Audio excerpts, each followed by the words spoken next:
आपल्यासोबत विरोधी पक्षनेते अंबादास दानवे. दादा, जवळ निवडणूक आली आहे, म्हणजे अर्ज भरायची तारीख जवळ आलेली आहे. सगळीकडे युत्यांचं आघाड्यांचं अजूनही काही ठरलेलं नाही. आपलं काय ठरलेलं आहे? नाही, आमची ही काँग्रेससोबत चर्चा आहे. आधी थोडीशी झालेली प्रिलिम, पण अजून काय फार डिटेल झालेली नाही. परंतु शिवसेना म्हणून आम्ही तशी सगळ्या जागेची तयारी करून ठेवलेली आहे. एवढं नक्की, आघाडी जर झाली तर आघाडीसोबतही लढण्याचं आमची तयारी आहे. परंतु संघटना म्हणून आम्ही पूर्णपणे सगळ्या जागा लढण्याची तयारी पूर्ण केलेली आहे. कदाचित उद्या काँग्रेस आणि वंचित पण त्यांची यादी जाहीर करू शकतं, त्यांची पण चर्चा चालू आहे. सोबत असणार आहेत का तिघं? नाही, मुद्दा तोच तर आहे. म्हणजे नेमकं काँग्रेस आणि वंचित बोलतंय, मग वंचितचे लोक वेगळे येतात आमच्याकडं, काँग्रेस म्हणतं वंचितबरोबर आम्ही बोलतो, राष्ट्रवादीबरोबर आम्ही बोलतो, नंतर तुमच्याशी बोलतो. त्यामुळे थोडंसं आहे, परंतु ते सुरळीत होऊ शकतं जर ठरवलं तर. ते व्हावं अशी आमची तरी इच्छा आहे.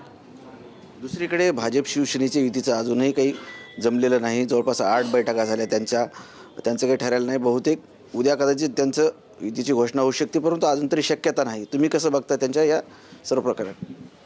माझं मत असं की भारतीय जनता पार्टी शिंदे गटाला कात्रजचा घाट दाखवते. कारण कात्रजचा घाट दाखवून बेसावध ठेवून वेगळ्या पद्धतीनं काम करायची भारतीय जनता पार्टीची नीती आहे. माझा जो अंदाज आहे राजकीय आणि जी काही भारतीय जनता पार्टीच्या लोकांशी माझी चर्चा आहे, याच्यातून एक स्पष्ट दिसतं आहे की भारतीय जनता पार्टी शिंदे गटाला कात्रजचा घाट दाखवेल.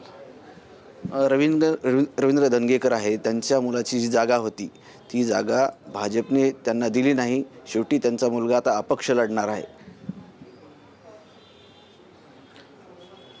मला काही पुण्याचा अभ्यास नाही आहे, पण भारतीय जनता पार्टीची ही नीतीच आहे ना तशी, की अशा ठिकाणी अशा पद्धतीनं आता धंगेकरांनी मागच्या काळात ज्या पद्धतीनं भारतीय जनता पार्टी विरोधात लढा दिला, त्यामुळं अशा पद्धतीनं व्यक्तिगतरित्या धंगेकरांना त्रास दिला जात असावा असं वाटतं.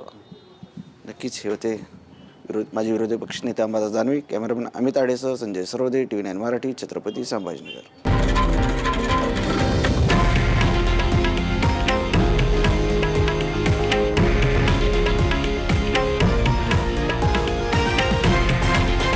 हे आहे देशातील नंबर 1 न्यूज नेटवर्क आणि आपण पाहत आहात TV9 मराठी, एकमेव.